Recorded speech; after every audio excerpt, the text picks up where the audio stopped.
ഇത് അപ്പത്തിൻ്റെ കൂടെ പത്തിരി അതിൻ്റെ കൂടെയൊക്കെ കഴിക്കാൻ ഏറ്റവും നല്ലതാണ്. നമുക്കൊന്ന് ട്രൈ ചെയ്ത് നോക്കാം. മഞ്ഞൾപ്പൊടി, മുളക് പൊടി, കുരുമുളക് പൊടി, ഉപ്പ്, നാരങ്ങാനീര്,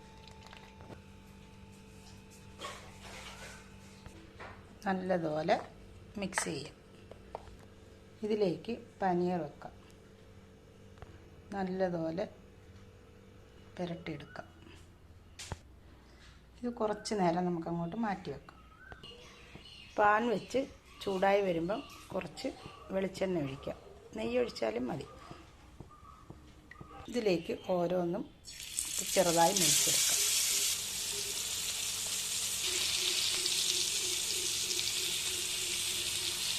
മുറിച്ചെടുത്തിട്ടുണ്ട്. ഇനി തീ ഓഫ് ചെയ്തിട്ട് അങ്ങോട്ട് മാറ്റുക. കടായി അടുപ്പ് വെച്ചിട്ട് കുറച്ച് വെളിച്ചെണ്ണ ഒഴിക്കാം.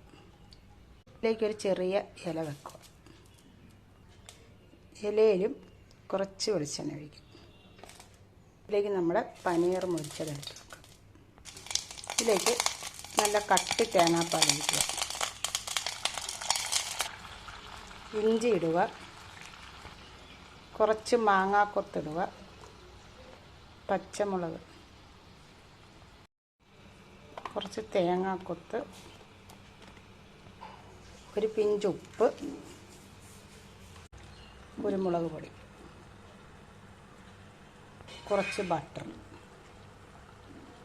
കറിവേപ്പില. ഇവിടെ പനീർ നിർവാണ റെഡിയായിട്ടുണ്ട്.